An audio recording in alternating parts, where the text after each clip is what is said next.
बार की बात है। एक छोटे से गांव के पास एक घना और रहस्यमय जंगल था।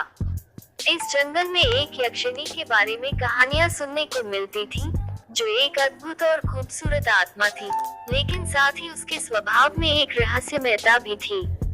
लोगों का मानना था कि यक्षिणी उन लोगों को पुरस्कृत करती थी जो उसके प्रति ईमानदार और दयालु थे, लेकिन अन्यथा उसका क्रोध भी भयंकर था। गांव के एक साहसी युवक वीरेंद्र ने इन कहानियों के बारे में सुना और उसने सोचा कि वह खुद यक्षिणी से मिलकर देखेगा कि ये कहानियां कितनी सच्ची हैं। एक रात चांद की मध्यम रोशनी में वीरेंद्र जंगल की ओर चल पड़ा। जंगल में घुसते ही वीरेंद्र ने महसूस किया कि वातावरण बदल रहा है।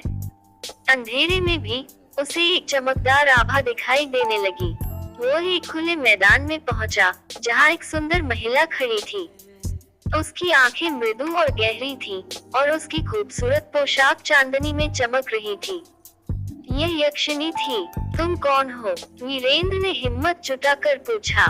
यक्षिणी ने मुस्कुराते हुए कहा, मैं यक्षिणी हूँ। तुम्हें मुझसे क्या चाहिए? मैं जानना चाहता हूँ कि तुम सच में ऐसी हो जैसी कहानियों में बताई जाती हो, वीरेंद्र ने उत्तर दिया। मैं यह भी जानना चाहता हूँ कि क्या मैं तुम्हारी मदद कर सकता हूँ। यक्षिणी की आंखों में एक हल्की सी उदासी देखी जा सकती थी। उसने कहा, मैं यहाँ इस जंगल में बसी हुई हूँ, एक पुरानी कस्में और वादों के कारण। मेरे बंधन को तोड़ने के लिए मुझे एक विशेष फूल की जरूरत है, जो जंगल के सबसे गहरे कोने में उगता है। यह फूल मेरी स्वतंत्रता की कुंजी है। वीरेंद्र ने ठान लिया कि वह इस चुनौती को स्वीकार करेगा। उसने यक्षिणी से फूल का वर्णन सुना और जंगल की गहराई में जाने लगा। कई दिनों की खोज के बाद उसने उस फूल को पाया। वह खूबसूरत और चमकदार था, जैसे कि चांद की रोशनी में जड़ें जमा ली हो। वीरेंद्र ने फूल को लेकर यक्षिणी के पास लौटे। यक्षिणी ने फूल को देखा और उसकी आंखों में आंसू भर आए। तुमने मेरी उम्मीद पूरी की है, उसने कहा।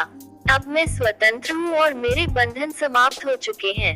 यक्षिणी ने धीरे धीरे एक दिव्य प्रकाश में बदलना शुरू किया। उसका रूप एक उज्जवल आभा में समाहित हो गया और जंगल में शांति और सौहार्द फैल गया। वीरेंद्र ने देखा कि यक्षिणी की शक्ति और सौंदर्य जंगल को नई ऊर्जा और जीवन से भर चुके हैं।